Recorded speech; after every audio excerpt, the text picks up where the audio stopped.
எப்படி விவசாயம் பண்ணால் வந்து மக்களுக்கு வந்து அது பயன் தரும், என்ன மாதிரி செஞ்சால் விவசாயிகளுக்கு அது பயன் தரும் அப்படிங்கிறதான நம்ம சொல்லிட்டு இருந்தது. அதை தப்பாக சொல்லிட்டு இருந்தோம் அரசாங்கத்தோட வேலையில் இருந்துக்கிட்டு. அதை உண்மையாகவே சரியாக சொல்லுவோம்னு அவருக்கு ஒரு தாட் வருது. அதெல்லாம் ஒரு காலத்தில் இருந்துச்சு, அது நிறைய பேர் விட்டுட்டாங்க. மேட்டு பார்த்தீங்கன்னா இந்த செடியை நடும்போது அது வந்து மேடாக இருக்கும் அந்த இடம், அந்த மேட்டில் வந்து செடியை நடுவாங்க. இந்த சைட்லலாம் வந்து பார்த்தீங்கன்னா இலைதலையெல்லாம் போட்டுகிட்டே இருப்பாங்க. அந்த செடியிலேருந்து வரக்கூடிய கழிவை அந்த இலைதலையில் போடுவாங்க. இதில் மைக்ரோ ஆர்கானிசம்ஸோடைய பயம் வந்து உருவாயிரும். அதன் மூலியமாக நைட்ரஜன் எல்லாத்தையும் ஃபிக்ஸ் பண்ண ஆரம்பிக்கும். ஸோ அப்புறம் இந்த இதை எடுத்து திரும்ப மேடாக்கிடுவாங்க. எந்த விவசாயம் வந்து இந்த இதை நான் வாங்கி போடுறேன்னு போட்டதே கிடையாது. கம்பெனி என்ன பண்ணுன்னா இந்த மூட்டைகளை கொடுத்துரும், இலவசமாகவே கொடுங்கன்னு. இலவசமாக கூட யாரும் வாங்கிக்கல. ஸோ இந்த அதிகாரிகள் என்ன பண்ணாங்களாம், நம்மாழ்வார் சொன்னது, நானாக சொல்லலை, நம்மாழ்வார் சொன்னது, நைட்டாக போயிட்டு இந்த மருந்தையும் இந்த உரத்தையும் போய் கொட்டுறது தோட்டங்களில். இவங்க போய் போடுறது இந்த மீன் அமிலம்பாங்க. மீன் அமிலமும் பஞ்சகாவியெல்லாம் பூச்சி விரட்டி கொள்ளாது, விரட்டி விடும். பூச்சிகள் இல்லாமல் அண்டை விடாமல் பார்த்து செடிகளுக்கும் நல்லது. செடிகளுக்கும் சில ஊட்டச்சத்துக்களை கொடுத்து அது வந்து செடிகளையும் வந்து நல்லா தினமாக வளர வைக்கும். இந்த பஞ்சகாவியை அதிகமாக கொண்டு போய் சேர்த்ததும் நம்மாழ்வார். ஆர்கானிக் ஃபார்மிங்னா என்ன? இயற்கை விவசாயம். இது என்ன அப்படின்னா, இவங்க என்ன மருந்துக்கு இருந்து அடிக்காமல் இருக்கிறது ஆர்கானிக் ஃபார்மிங். தப்பு. மருந்துக்கு இருந்து அடிக்காமல் இருக்கிறது ஆர்கானிக் ஃபார்மிங் கிடையாது.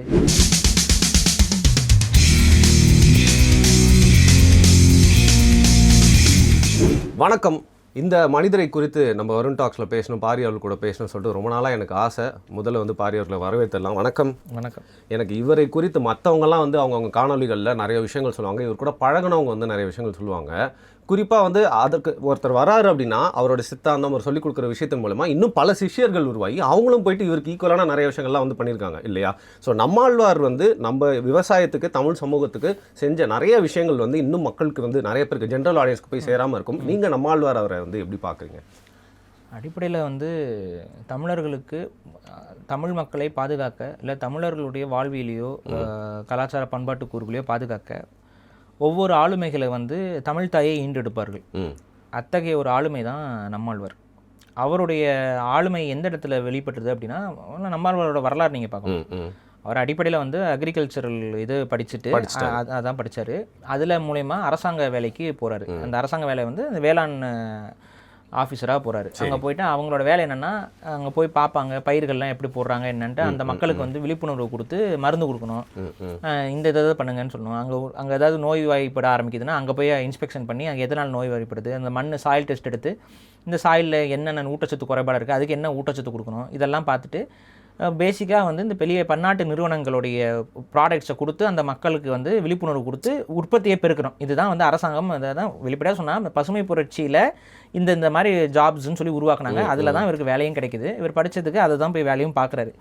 ஆனால் அவர் விவசாயிகளோடு அவர் தொடர்ந்து பயணப்படும் பொழுதும், அந்த விவசாயம் சார்ந்த விஷயங்களை பார்க்கும் பொழுதும் அவருக்கு அந்த அது சார்ந்த புரிதல், அதோடைய தேடல், நம்மளோட பாரம்பரிய விவசாய முறையை பற்றியான புரிதலும் அவருக்கு கொஞ்சம் கொஞ்சமாக வர தொடங்குது. அப்போ ஒரு லெவலுக்கு மேலே அவர் என்ன பண்ணுறாரு, நம்ம தப்பு பண்ணிகிட்ருக்கோம், நம்ம கவர்மெண்ட் சொல்லதை செய்யணும். கவர்மெண்ட் என்ன சொல்லும், பெஸ்டிசைடு கொடுக்கும், ஆனால் அது தப்பு அப்படிங்கிறது இவருக்கு தெரியுது. கவர்மெண்ட் என்ன சொல்லும், கெமிக்கல் உரத்தை கொடுக்கும், யூரியா இதெல்லாம். இதை கொண்டு போய் போட்டால், யூரியாவை போட்டோம்னா ரெண்டு முறை 3 முறைக்கு மேலே போட்டோம்னா அதுக்கப்புறம் மண் மலடாயிரும், செடியும் நாசமாக போயிடும் அப்படிங்கிறது அவருக்கு தெரியுது. அதுக்கப்புறம் அந்த கம்பெனிகளுடைய வரலாறும், இப்போ ஒரு கம்பெனி விற்க போகிறோம், இந்த கம்பெனி என்ன, யார் ஓனர்லாம் அவர் பார்க்குறாரு. பார்க்கும்போது இதெல்லாம் வந்து 2ஆம் உலகப் போர் காலகட்டத்தில் வெடிமருந்து கம்பெனி. வெடிமருந்து கம்பெனி வெடிமருந்துகள் நிறைய உற்பத்தி பண்ணிட்டானுங்க. அந்த வெடிமருந்தெல்லாம் எப்படி மக்கள்கிட்ட கொண்டு போய் சேர்க்கறதுன்னு தெரியல. ஏன்னா போர் நின்றுச்சு. ஸோ அதுக்காக உற்பத்தி செய்யப்பட்ட வெடிமருந்தும் அதுக்கான இண்டஸ்ட்ரி இருக்குல்ல, அப்போ அதுக்கான மூலப்பொருள் எல்லாமே அந்த இண்டஸ்ட்ரி வந்து அடுத்து வேறு எப்படி டைவெர்ட் பண்ணுறது. அப்போ அந்த இன்வெஸ்ட்மெண்ட்டை பாதுகாக்கணுங்கிறதுக்காக நம்ம இந்த விவசாய பொருட்களை அதை மாற்றிக்கலாம். இதெல்லாம் போட்டால் விவசாயத்தில் மண்ணில் போட்டால் வளரும். ஆனால் போட என்ன ஆகும்னா அந்த மண்ணே மலடாயிரும். அந்த மண்ணுடைய உண்மைத்தன்மையே போய் அதுக்கு செடியெலாம் நாசமாக போயிடும். ஆனால் பரவாயில்ல, இதை விற்பனை செய்வோம்னு சொல்லிட்டு அந்த பன்னாட்டு நிறுவனங்கள் வெடிமருந்து தயாரிச்சுட்டு மக்களை கொல்றதுக்காக பயன்படுத்திக்கிட்டு இருந்த அந்த நிறுவனங்கள்லாம் விவசாயத்துக்குள்ளே காலடி வச்சுருக்காங்கிறதுலாம் இவருக்கு அதெல்லாம் அவரோட அந்த வேலைகள் செய்யும்போது தான் கொஞ்சம் கொஞ்சமாக புரிய வருது. அப்போ அவர் என்ன பண்ணுறாரு, இதுக்கு மேலே நம்ம இந்த வேலையில் இருந்தோம்னா அது நம்மளோட நம்பிக்கைக்கும் நம்ம எது சரின்னு செய்கிறோமோ அது தப்பாக போயிடும். ஸோ இது வேண்டான்னு சொல்லிட்டு அவர் வேலையை ராஜினாமா பண்ணுறாரு. கவர்மெண்ட் வேலையை விட்டார். அது விட்டுட்டார். அது அவருக்கு இன்னும் சர்வீஸ் இருக்கும்போதே விட்டுட்டு சரி என்ன வேலை நம்ம பண்ணிகிட்டு இருந்தோம், நம்ம பண்ணிகிட்டு இருந்தது வந்து மக்களுக்கு எப்படி விவசாயம் பண்ணணும், எப்படி விவசாயம் பண்ணால் வந்து மக்களுக்கு வந்து அது பயன் தரும், என்ன மாதிரி செஞ்சால் விவசாயிகளுக்கு அது பயன் தரும் அப்படிங்கிறதான நம்ம சொல்லிட்டு இருந்தது. அதை தப்பாக சொல்லிட்டு இருந்தோம் அரசாங்கத்தோட வேலையில் இருந்துக்கிட்டு. அதை உண்மையாகவே சரியாக சொல்லுவோம்னு அவருக்கு ஒரு தாட் வருது. அப்போ என்ன பண்ணுறாரு, அவர் கற்றுக்கிட்ட அந்த விஷயங்கள் விவசாயம் சார்ந்து அவர் கற்றுக்கிட்ட வித்தைகள் எல்லாத்தையும் ஒவ்வொருத்தர்கிட்டையா சொல்லி எக்ஸ்பிளைன் பண்ண ஆரம்பிக்கிறாரு. ஒரு 10 பேர்கிட்ட சொல்லும் பொழுது அதில் ஒருத்தர் வந்து சரி இவர் சொல்கிறபடி செஞ்சு பார்ப்போமே அப்படின்னு செஞ்சு பார்க்குறாங்க, ட்ரை பண்ணுறாங்க. அதில் அவங்களுக்கு பயன் கிடைக்கும் பொழுது அவங்களே இவர் காட்டுறாரு, இந்த பாருங்கள் இவங்களுக்கு அது பயன் கிடைச்சிருக்குன்னு. அதை பார்த்து இன்னொரு 10 பேர் சரி பரவாயில்லையே இப்படி பண்ணாலும் வாய்ப்பு இருக்கா, சரி பண்ணுவோமே அப்படின்னு சொல்லிட்டு இப்படியே வார்த்தைகள் மூலமாகவே தொடர்ச்சியாக பரவி பரவி பரவி பரவி நம்மாழ்வார் அவர்களுடைய ஒரு முறையை வந்து நிறைய பேர் கேட்க ஆரம்பிக்கிறாங்க. இது ஆக்சுவலாக நம்மாழ்வாரோட முறைன்னு சொல்ல முடியாது. இது என்னன்னா இது தமிழர்களுடைய ஆதிகால விவசாய முறை. அதை நடுவில் வந்து சொல்லிக் கொடுக்காம அதை இருட்டடிப்பு பண்ணிவிட்டு இவன் இந்த காலத்தில் பண்ண அதில் பண்ண நம்ம எப்போ பருவத்தை பயிர் செய்யலாம் நம்ம ஒரு இதாகவே இருக்குது, இதுவாகவே சொல்கிறோம், தத்துவமாகவே சொல்கிறோம். ஸோ அந்த பருவங்கள்லாம் தெரிஞ்சனால தான் எந்த பருவத்தில் எதை விதைக்கணும், எந்த நேரத்தில் எதை விதைக்கணும், அதுக்கான கேலண்டர், அதை எப்படி நம்ம கணிக்கணும், அந்த கேலண்டர் இதெல்லாமே நம்ம உருவாக்கி வச்சுருந்தது. அப்போ இந்த அறிவை வந்து தேட தொடங்குறாரு. இந்த அறிவை அவர் தேடி அவர் கற்றுக்கிட்டது எல்லாத்தையும் மக்களுக்கு எளிய முறையில் ரொம்ப சுலபமாக விளக்கக்கூடிய தன்மை கொண்டவர். ரொம்ப கலோக்கியலாக அவர் நீங்கள் பேசுகிறத கேட்டிங்கன்னாவே தெரியும், ரொம்ப சாதாரணமாக பேசிட்டு போவார், நல்லா புரியும், நல்லா ஒரு பசுமரத்தை ஆணில் அடித்த மாதிரி புரியும் அவர் பேசுகிறது, அந்த அளவுக்கு நல்லா பேசுவார். அவர் அதன் திறமை மூலமாக தான் கற்றுக்கொண்டதை எல்லாருக்கும் அப்படியே கடத்த ஆரம்பித்தார். அதன் மூலமாக இந்த ஆர்கானிக் ஃபார்மிங் அப்படிங்கிறதுக்கு ஒரு பெரிய முகாந்திரமாக குறிப்பாக தமிழ் சமூகத்தில் ஒரு முகமாக இருந்தவர் நம்ம தமிழில் ஃபாதர் ஆஃப் ஆர்கானிக் ஃபார்மிங்.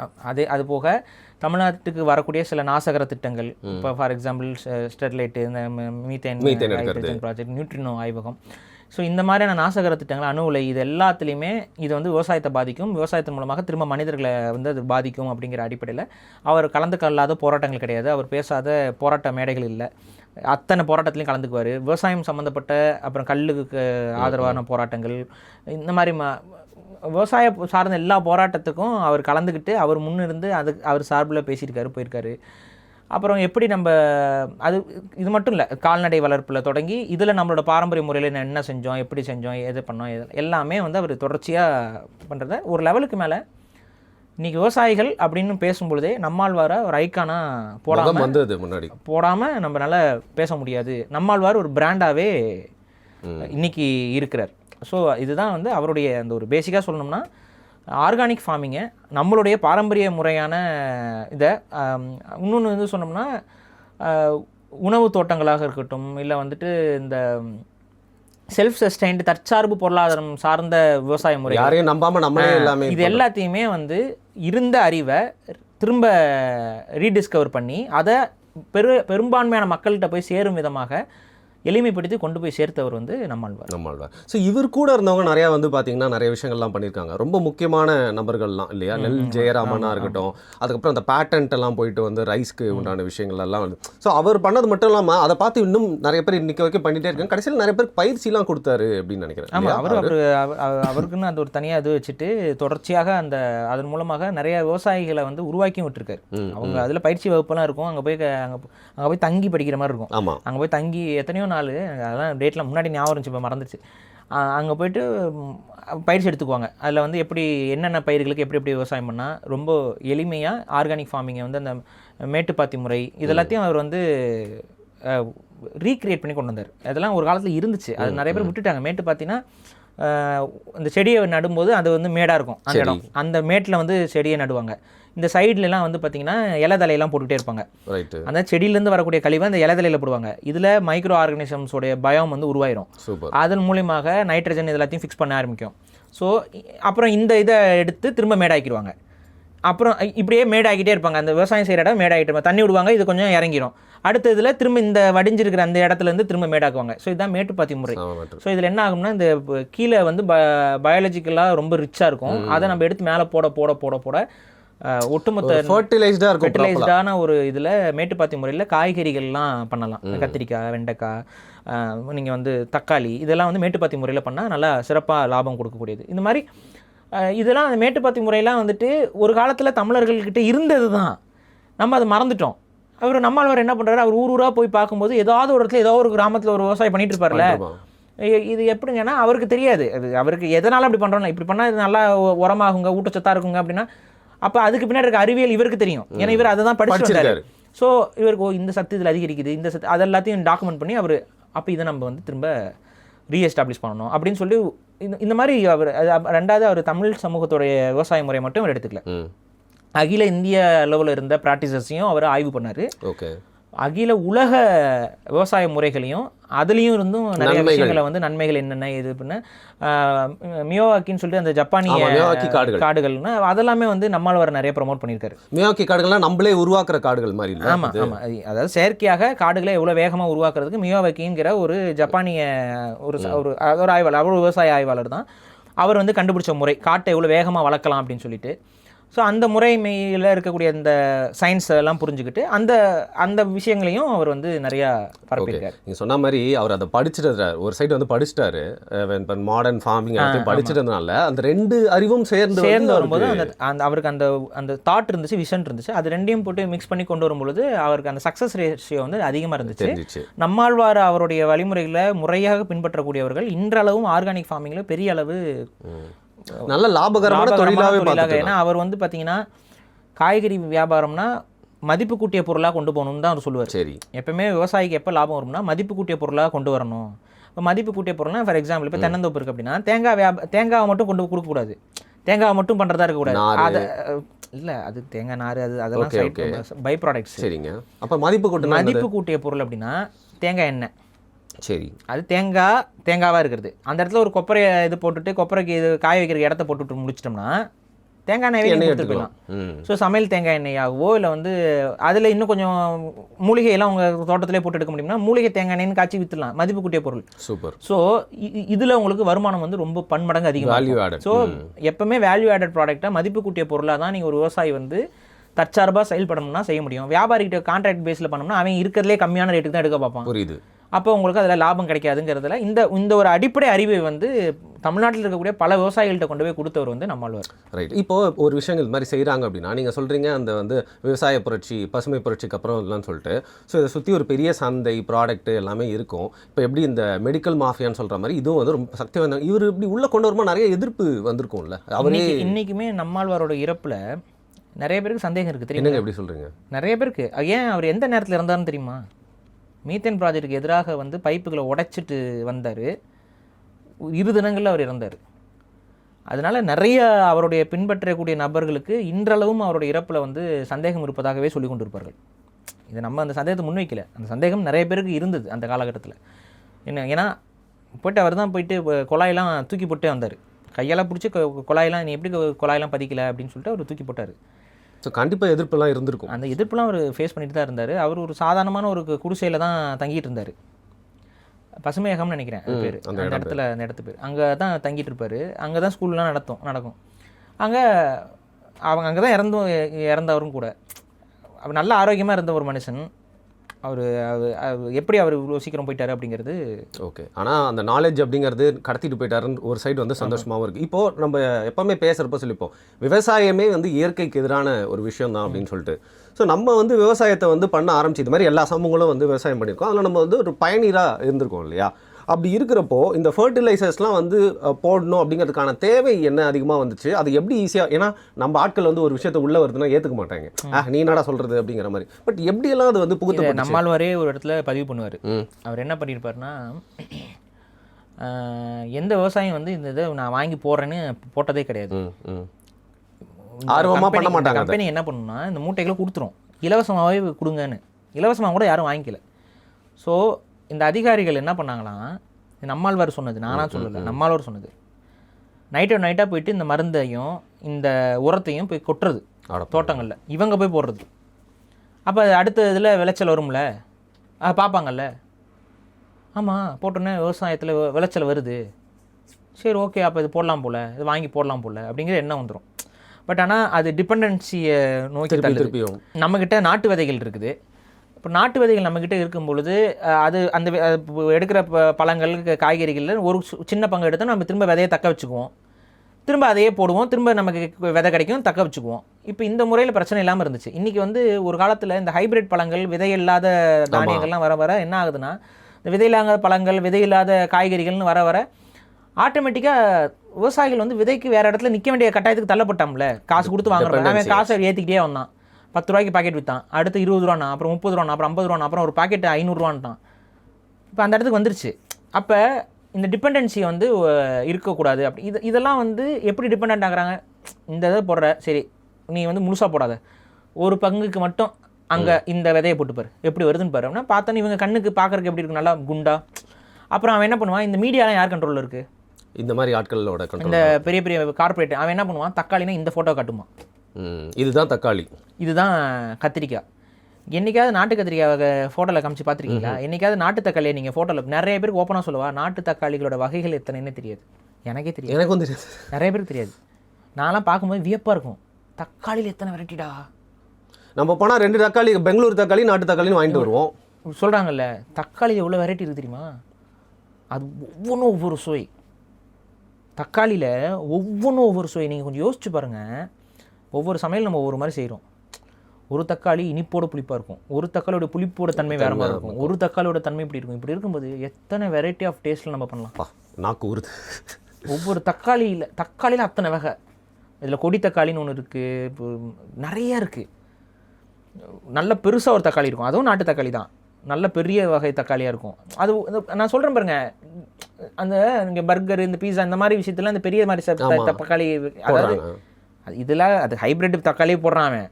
நாட்டு தக்காளியில் அது இருக்குது, அதோட டேஸ்ட் எப்படி இருக்கும், அதோட தன்மை எப்படி இருக்கும். சின்ன சைஸ் தக்காளி இருக்குது, ஆனால் சுவை செம்மையாக இருக்கும், நிறைய புளிப்பு இருக்கிற தன்மையில் நிறையா இருக்குது. நான் பேசிக்காக சொன்னேன், எனக்கு அந்த பேர்லாம் தெரியாது. இந்த மாதிரி ஒல்லியாக இருக்கிற மாதிரி தக்காளி இருக்குது, பார்த்துருக்கீங்களா? இப்படி நீளமாக இருக்க தக்காளிலாம் இருக்குது. ஸோ தக்காளியில் நாட்டு வகைகள் அவ்வளோ. கத்திரிக்காயில் நீங்கள் எடுத்துக்கிட்டிங்கன்னா டிஸ்ட்ரிக்ட்டுக்கு ஒரு 3-4 இருக்குது. மாம்பழம் மாதிரி அதுக்கு அவ்வளோ வகைகள் இருக்குது. எத்தனை இழந்திருக்கோம்னு நமக்கு தெரியல. கிழங்குல எத்தனை வகை இருக்குது தெரியுமா? நமக்கு என்ன மிஞ்சி மிஞ்சி பண்ணால் உருளைக்கிழங்கு, கருணக்கிழங்கு, அது சேனக்கிழங்குன்னு அவ்வளோ தெரியும். அதில் கிடக்குதுங்க ஒரு 200-300 வகை கிழங்குகளில். ஒவ்வொரு கிழங்கையும் நம்ம ஒரு சாப்பிட்டோம்னாவே நமக்கு, எனக்கு பேச எனக்கு லைட்டாக சாப்பிடல. இன்னும் அந்த வீகன் டிபேட்டில் கூட நீங்கள் டியூபர்ஸ்ன்னு சொல்லிட்டு எடுத்து பேச ஆரம்பிச்சிங்க. ஸோ அத்தனை வகை இருக்குது.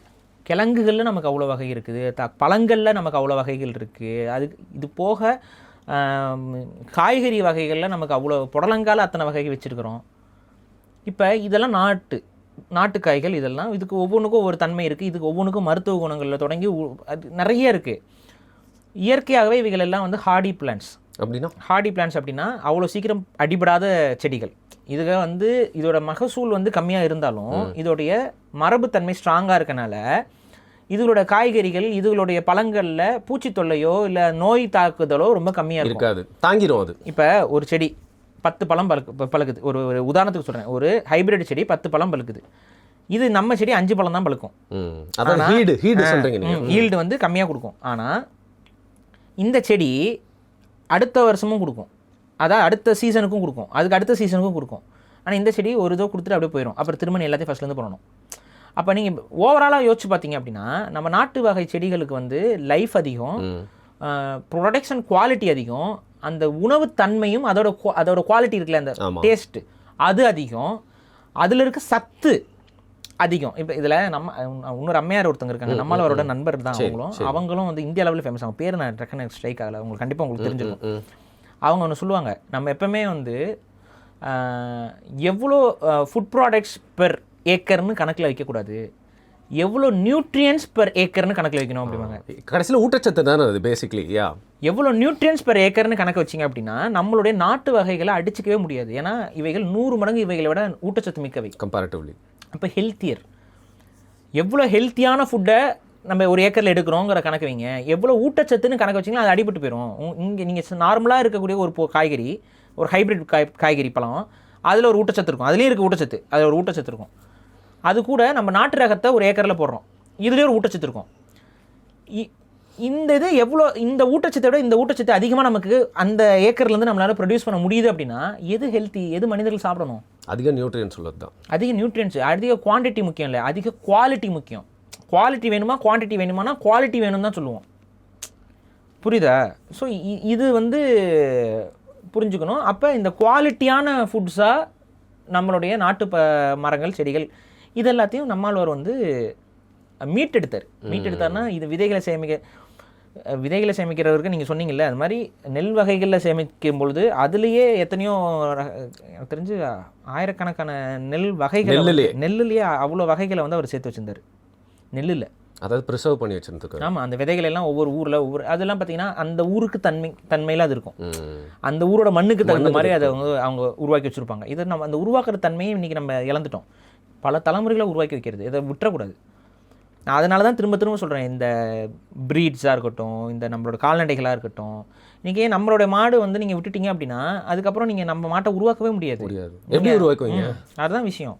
அதே போல் நம்ம விதைகளை விட்டுட்டோம்னா நம்ம வேறு விதைகளை உருவாக்க முடியாது. அப்போ தயவு செஞ்சு இந்த விதைகள் இந்த இதெல்லாத்தையும் எடுத்து, நான் என்ன சொல்கிறேன் பாருங்கள், சப்போட்டா மரம்லாம் சரி நாட்டு சப்போட்டா இருக்குது. நீங்கள் ஏதோ ஒரு இடத்துல எடுத்துகிட்டு வந்தீங்க. ஆமாம், நான் எனக்கு ஒரு பழக்கம் இருக்குங்க. அது எனக்கு வந்து ஒரு இடத்துல போய் சாப்பிட்றேன், அந்த இது ரொம்ப பிடிச்சிருந்துச்சுன்னா அந்த விதையை எடுத்துகிட்டு வந்துடுவேன். அந்த மரத்துலேருந்து அந்த விதையோ இது ஏதாவது ஒன்று போட்டு அதை நாற்று போட்டு ஏதாவது நம்ம தோட்டத்தில் ஏதாவது ஒரு இடத்துல இருக்கும் வளர வச்சுருது. அது நமக்கு ஒரு பழக்கம். அது அந்த மாதிரி பழங்கள் தான் அதிகமாக பண்ணுவேன். ஏன்னா பழங்கள்னா நம்ம ஏதாவது போகும்போது வரும்போது எடுத்து சாப்பிட்டுக்கலாம் அப்படிங்கிற அடிப்படையில். இப்போ இந்த இதுக்கு போனால், நார்த்துக்கு போனேன், அங்கே வந்து அந்த லிச்சியோட இது வந்து அந்த ஒரு கார்டனில் போட்டிருந்தாங்க. அது என்னமோ கார்டன், அது ஒரு இஸ்லாமிய அரசர்கள் வாழ்ந்த ஒரு கார்டன், முகல் கார்டன். அது அந்த ஃபேமஸான ஒரு டூரிஸ்ட் ஸ்பாட். அது நம்ம பேரை மறந்துட்டேன் நான். அங்கே போனப்போ வந்துட்டு அங்கே வந்து லிச்சி தோட்டம் வந்து இஸ்லாமியர்கள் காலகட்டத்திலேருந்தே அங்கே இருக்கிற லிச்சி தோட்டம் ஒன்று இருக்குது. அவன் எங்கேருந்து விதை எடுத்துகிட்டு வந்து போட்டான்னு நமக்கு தெரியாது. ஆனால் அங்கே லிச்சி தோட்டம் ஒன்று இருந்துச்சு. அந்த லிச்சி தோட்டத்தில் அந்த லிச்சியோட டேஸ்ட் வந்து சூப்பராக இருந்துச்சு. சரி, தூக்கு ஒரு 10 விதையை எடுத்து கொண்டு வந்து போடு நம்ம தோட்டத்தில் வளருதான்னு பார்த்தா வளருது. இன்னும் காய்க்கிற இடத்துக்கு வரல, வளர்ந்துக்கிட்டு இருக்கு. அப்போ இது ஒரு பழக்கம் நமக்கு இருக்குது. அதே தான் ஒரு விவசாயிக்கு அது இருக்கணும். நமக்கு தெரிஞ்சோ தெரியாமலோ அது விவசாய குடும்பங்களில் நம்ம இருக்கிறவங்களுக்கு அந்த குணம் இருக்கும் கண்டிப்பாக. இதை அதே போல் மாம்பழம் வந்து ஏதாவது நல்ல சுவையான மாம்பழம் சாப்பிட்டோம்னா நாற்று போட்டுருவோம். அந்த விதையை வச்சு நாற்று போட்டு ஏதாவது வச்சுட்டு எங்கேயாவது ஒரு இடத்துல போய் நட்டு, அது எப்படி நமக்கு மாம்பழம். அது சில நேரங்களில் வந்து அது அந்த அதே மாதிரி தன்மையில் வரும். அந்த விதை போட்டு எடுக்கும்போது ஆக்சுவலாக அந்த எக்ஸாக்ட் தன்மை வராது. பட் ஒட்டு போட்டு எடுத்தீங்கன்னா வந்துடும். ஒட்டுனா கிராஃப்டிங். ஒட்டு போட்டு எடுத்தீங்கன்னா அப்படியே அதே மரம் தான், அது அப்படியே அதே தன்மையில் நம்ம பழத்தை எடுத்துக்கலாம். நமக்கு அது ஒட்டு போகிறது கொஞ்சம் சிரமமான வேலை. அது மரத்தோட அந்த இதை லைட்டாக வெட்டி அதுக்கு ஒரு கெமிக்கல் இருக்கும், அதை போட்டு அப்புறம் அந்த மண் உரம் அப்புறம் அந்த இது எல்லாத்தையும் போட்டு கட்டிடணும் டைட்டாக. அப்புறம் அது அங்கே வேறு விடும். அது அப்புறம் அப்படியே கட் பண்ணி எடுத்துட்டு இது ஒரு தனி மரம் அப்படி கணக்கு வரும். ஸோ இது எல்லாமே பண்ண முடியும். இந்த எல்லா டெக்னிக்கும் எளிமையாக எப்படி பண்ணுறது, எப்படி செய்கிறது, இதன் மூலம் எப்படி விதைகளை பாதுகாக்கிறது, எல்லாத்துக்குமே பயிற்சி வகுப்புகள் வந்து நம்மால் சொல்லிட்டு கொடுப்பாங்க. அதன் அடிப்படையில் அதை ஃபாலோ பண்ணி அவர் கொடுத்த அந்த தாட்டில் அறிவை பயன்படுத்தி நிறைய பேர் இன்றைக்கி வரைக்கும் வந்து பார்த்திங்கன்னா இந்த மீன் பண்ணையும் இது எல்லாத்தையும் ஒரு கோஆப்ரேட்டிவாக பண்ணுற அந்த ஃபார்மிங் மெத்தட் இருக்குல்ல, அதெல்லாமே நம்மால் சிஷ்யர்கள் நிறைய பேர் நம்மால் வந்து எடுத்து பேசி கொண்டு வந்தது தான். இந்த முறைகளை வெளிநாடுகளில் சில இடங்களில் சக்ஸஸ் பண்ணியிருப்பாங்க. அதை ஒரு பார்த்துட்டு அங்கேருந்து சில இன்ஃபர்மேஷன், நம்ம ஊரில் பழைய காலத்தில் இருந்த இன்ஃபர்மேஷன், சங்க இலக்கியங்களில் நம்ம விவசாய முறைகள் அதையும் ஆய்வு பண்ணார். அதையும் அடாப்ட் பண்ண சங்க இலக்கியங்களில் வந்து சில விஷயங்கள்லாம் சொல்லுவாங்க. வயலில் மீன் நெளிஞ்சு போகிறதுங்கிறதுலாம் பாடலில் வரும். வயலில் அப்புறம் மீன் வந்துச்சு, வயலில் எதுக்கு மீன் வருது நிறைய பேர் நினைப்பாங்க. அது என்னங்க வாழ்க்கையில தந்துடுமோ மீன் ஏதாவது 1 2 இல்லையே, இது வந்து சொல்கிறத பார்த்தா அது வேறு மாதிரி இருக்கு. அப்படின்னா அந்த மீன் வெரைட்டி என்ன, அதை எப்படி கொண்டு வருது? அப்போ அதை அவர் பார்த்துட்டு என்ன பண்ணுறாரு, அதையும் உள்ளே கொண்டு வர. அப்போ மீன் வளர்த்தோம்னா அது ஓகே. இப்போ நான்லாம் என்ன பண்ணுவேன்னா, மீன் தொட்டி இருக்குல்ல, அந்த மீன் தொட்டி கழுவுறும் போது எடுக்கிற அந்த ஃபில்டர்லாம் கழுவும் போது ஒரு இது கிடைக்கும், உரம்னா உரம். அது செடியில் போட்டுரும், என்ரிச்டாக இருக்கும், பயங்கரமாக வளரும், அதில் குப்புன்னு வளரும் செடி. அது உண்மையிலேயே ரொம்ப நல்ல உரம். இது இல்லாமல் அப்புறம் வந்து நம்ம அந்த மீன் கரைச்சல்னு சொல்லுவாங்க. அது வந்து நம்ம மீன் சாப்பிட்றோம்ல, அந்த மீன்லாம் வந்து அதை வந்து நொதிக்க வச்சு அது ஒன்று அடிப்பாங்க. அப்போ பஞ்சகாவியா அதிகமாக விவசாயிகள்கிட்ட கொண்டு இதெல்லாம் பூச்சி வெரைட்டி. மீன் அமிலம்பாங்க. மீன் அமிலமும் பஞ்சகாவியெல்லாம் பூச்சி வெரைட்டி இது கொள்ளாது, விரட்டி விடும். பூச்சிகள் இல்லாமல் அண்டை விடாமல் பார்த்து செடிகளுக்கும் நல்லது. செடிகளுக்கும் சில ஊட்டச்சத்துக்களை கொடுத்து அது வந்து செடிகளையும் வந்து நல்லா தினமாக வளர வைக்கும். அது செடிகளுக்கான நோய் எதிர்ப்பு சக்தியை உருவாக்கும். ஸோ இந்த பஞ்சகாவியை அதிகமாக கொண்டு போய் சேர்த்ததும் நம்மாழ்வார் தான்.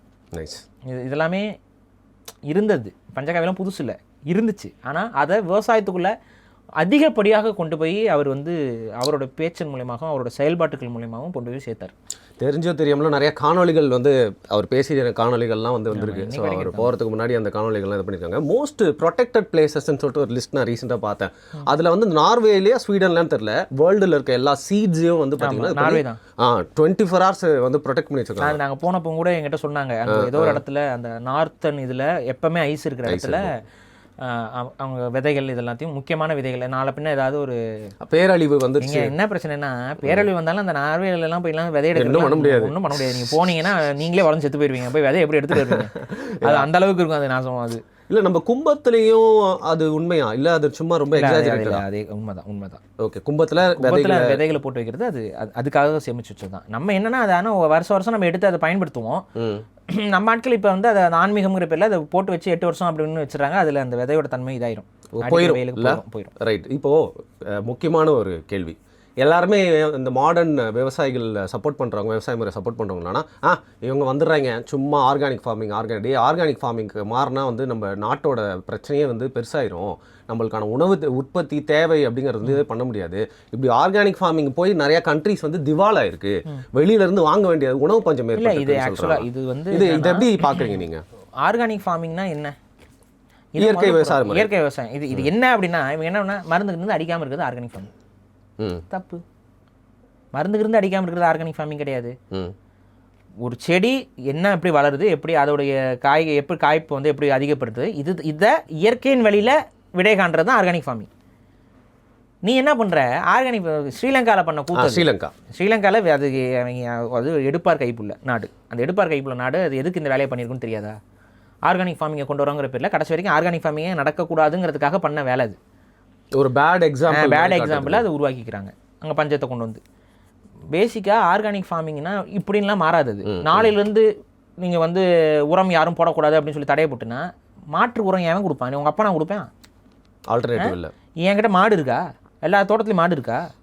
எத்தனை பேர் மாடு வச்சுருக்கீங்க? இப்போ தமிழ்நாட்டில் இருக்க மாட்டுலாம் சாணியை போட்டு எல்லா தோட்டத்தையும் நெப்ப முடியுமானா நெப்ப முடியாது. அன்றைக்கி ஒரு தோட்டத்துக்கு எத்தனை மாடு இருந்துச்சு? நிறையா இருந்துச்சு. இன்றைக்கி ஒரு தோட்டத்துக்கு எத்தனை மாடு இருக்குது? அன்றைக்கி தோட்டம் வச்சுருக்க அத்தனை பேரும் வீட்டில் மாடு வச்சுருப்பான், வண்டி உழவு ஓட்டுவான். ஸோ ஆட்டோமேட்டிக்காக அவனுக்கு மாடு இருக்கும். அன்றைக்கி எல்லாமே நட்டப்பயிர் போட்டுட்டு இருந்தான். ஸோ மாட்டுக்கு தீவனமாக அவங்ககிட்டே கிடச்சிருக்கு. இன்றைக்கி எத்தனை பேர் நட்டப்பயிர் போடுறான்? இப்போ தான் வந்து எல்லோரும் கொஞ்சம் அறிவு வரனால கவுனி அரிசி இதெல்லாம் கொஞ்சம் கொஞ்சமாக போடுறீங்க. அதெல்லாம் நட்டப்பயிர்கள். சிகப்பு கவுனி, கருப்பு கவுனிலாம் போடுறீங்க. அது இப்போ தான் எத்தனை பேர் இன்னொரு 10 வருஷத்துக்கு முன்னாடி கவுனி அரிசி எத்தனை பேர் சாப்பிட்டீங்க? இப்போ தான் அது இப்போ இவ்வளோ இடத்துக்கு கொண்டு வந்ததுக்கு காரணம் நம்மள ஒரு மாதிரியான நபர்கள் தான்.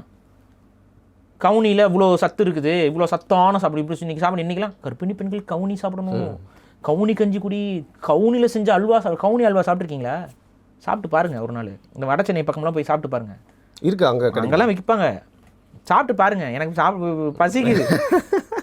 அவ்வளோ சூப்பராக இருக்கும். கவுனியில் அவுள் இருக்கும், கவுனி அரிசியில் அவுள் இருக்கும். அந்த அவுளில் இனிப்பு செய்கிறதுலாம் இருக்குது.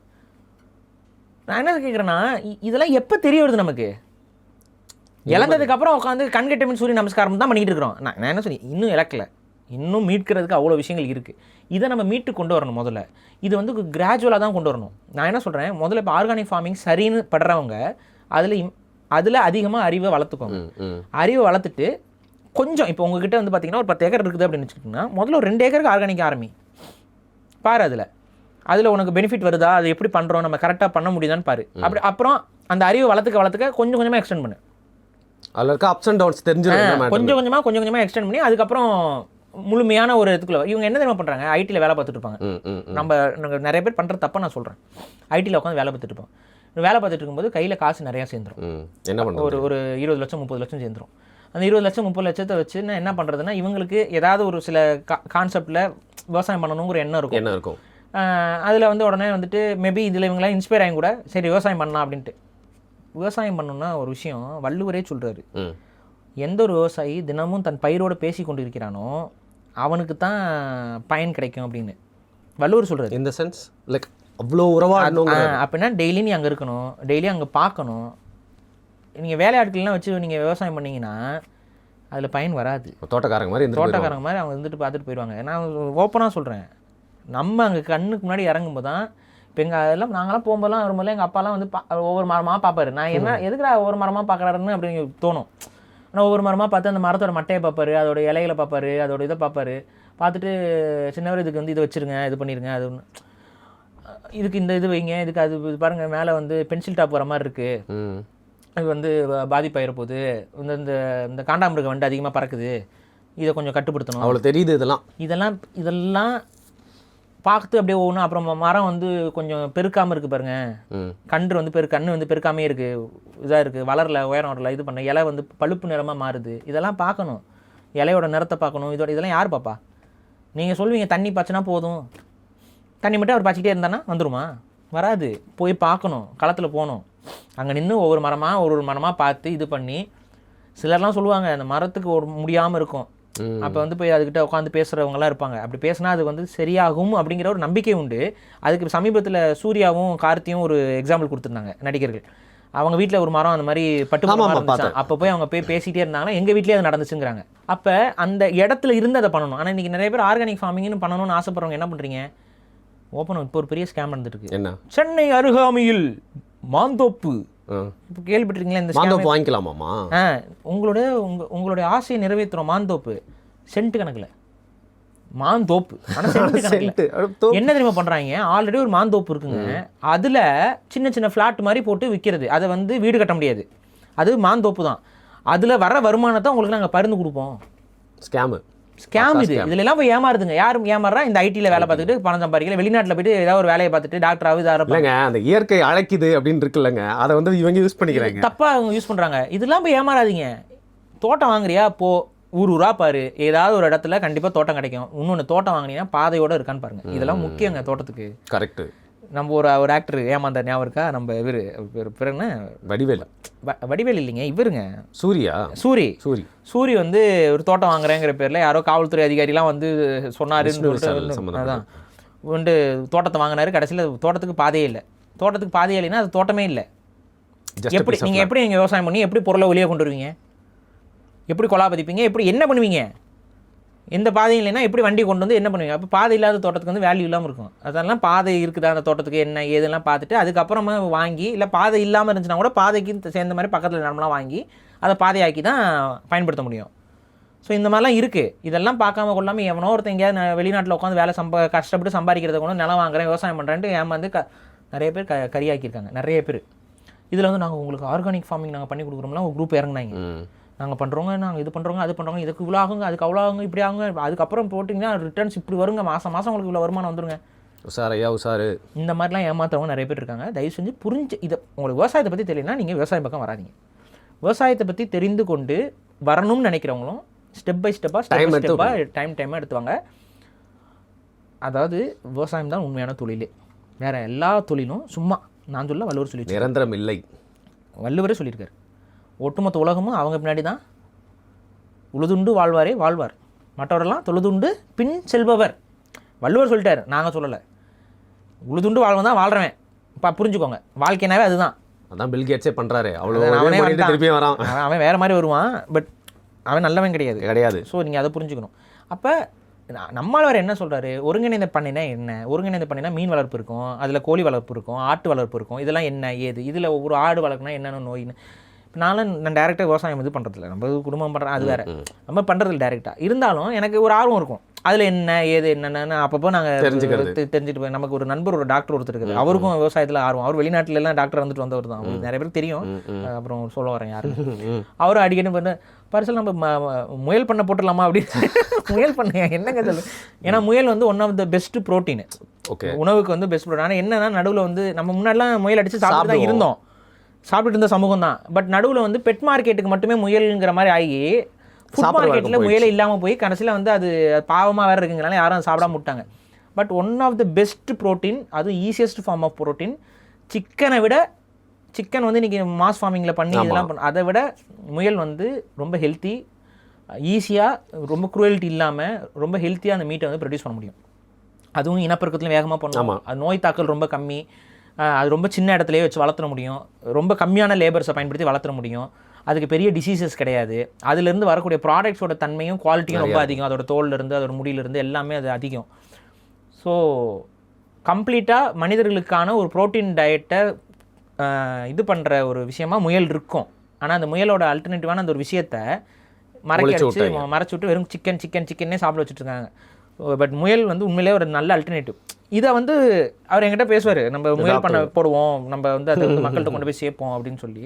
யார் அந்த டாக்டர்னு கீழே கமெண்ட். ரைட். இல்லை பாரு, எனக்கு கடைசியாக ஒரே ஒரு கேள்வி, ஆமாம் இல்லைன்னு மட்டும் சொல்லுங்கள். உங்களுக்கு நிறையா பணிகள்லாம் வச்சுருக்கீங்க, அதுக்கு ஒரு கோல்லாம் வச்சுருக்கீங்க, எல்லாம் அச்சீவ் பண்ணிட்டு நீங்கள் விவசாயம் பண்ணக்கூடிய ஒரு இடத்துக்கு போவீங்களா ஃப்யூச்சரில்? நம்ம நாடே விவசாயம் செய்ய போகுது. முறையான விவசாயம், உலகத்திற்கு, அதாவது இங்கே பாருங்கள், அன்றைய தமிழர்கள் வந்து உலகத்துக்கே சோறு போட்டவன். நாளைய தமிழர்களும் உலகத்துக்கே சோறு போட போகிறோம். அதை நோக்கி தான் போகிறோம். அதுதான் நமக்கான சரியான பொருளாதார கொள்கை. அந்த கொள்கையின் மூலமாக, ஆர்கானிக் ஃபார்மிங் மூலமாக உயர்தரமான உணவுப் பொருட்களை உற்பத்தி செய்யக்கூடிய ஒரு மாபெரும் இடமாக தமிழகம் மாறும். செழுமையாக பச்சை பசையல்னு நம்மளுடைய அதாவது வெளிநாட்டு டூரிசம்லாம் வருவாங்க ஃப்யூச்சரில். நான் சொல்கிறேன், கனவை சொல்கிறேன் நான். வெளிநாட்டிலேருந்து டூரிசம் வராங்க. எதுக்குங்க வந்திருக்கீங்கன்னா தமிழ்நாட்டில் சுவாசிக்க வந்திருக்கோம்னு சொல்லுவோம். இது நடக்கணும். அதை நோக்கிய கனவுல நம்ம பயணப்படணும். நிச்சயமாக அந்த அளவுக்கு ஒரு பக்காவான ஒரு ஆர்கானிக் ஃபார்மிங்கை செய்கிறதுக்கான முறைமைகளை நம்மாழ்வார் போன்றவர்கள் நமக்கு வழிகாட்டி விட்டார்கள். வழிகாட்டிட்டாங்க அவங்க. அதை நோக்கி பயணப்பட போகிறோமா இல்லை கடந்து போக போகிறோமாங்கிறது தான் நமக்கு முன்னாடி இருக்கக்கூடிய கேள்வி. ஸோ தற்சார்பு பொருளாதாரத்தை பேசக்கூடிய, நம்மாழ்வாரோடைய கொள்கையை பேசக்கூடிய அரசியல் கட்சிகள், அரசியல் சார்ந்த விஷயங்கள், அந்த புரிதல் கொண்டவர்களுக்கு நம்மளுடைய ஆதரவுகளை கொடுக்கும் பொழுது அதை நம்ம செய்வோம். அது மட்டும் இல்லாமல் நாங்களும் இயக்கம் அதுக்கான வேலைகளும் போய்கிட்டு இருக்கு. இது எங்களுடைய கொள்கையில் விவசாயத்திற்கான வழிகாட்டியாக நம்மாழ்வாரை நாங்கள் இப்போ எனக்கு என்னென்னா, நம்மளாம் வளர்கிறப்போ டிடியில் வயலும் வாழும் வந்துடுச்சுடா மாற்றிட்டு ஓடிடுறான்வாங்க. ஆனால் இன்றைக்கி இந்த யூடியூப் வீடியோவில் பார்க்குறவங்க நிறைய பேர் இளைஞர்களாக இருப்பாங்க. அதுக்கு ஒரு பெரிய மாற்றத்தை வந்து நம்மாழ்வார் கொண்டு வந்திருக்காரு அப்படின்னு நான் சொல்கிறேங்க. யூடியூப்பில் நிறைய பேர் பார்க்காத ஒரு சைடு ஒன்று இருக்குது. என்னோட யூடியூப் உள்ள சஜஷன்லாம் காமிச்சிங்கன்னா, தமிழ்நாட்டில் விவசாயம் பண்ணுற யூடியூப் கம்யூனிட்டி எவ்வளோ பெருசாக வளர்ந்துருக்கு தெரியுமா? மாடி தோட்ட கம்யூனிட்டி எவ்வளோ பெருசாக வளர்ந்துருக்கு தெரியுமா? நிறைய பேர் தெரியல. தயவு செஞ்சு அந்த மாடி தோட்ட சேனல்ஸ்லாம் போய் பாருங்கள். அதில் எத்தனையோ கிரியேட்டர்ஸ் வந்திருக்காங்க. விவசாய சேனல்ஸ் போய் பாருங்கள். அதில் எத்தனையோ கிரியேட்டர்ஸ் வந்திருக்காங்க. ஆடு மாடு வளர்ப்பு இது எல்லாத்தையும் கம்பைன் பண்ணி பசுமை சார்ந்த இது எல்லாமே கனெக்டடாக இருக்கும்.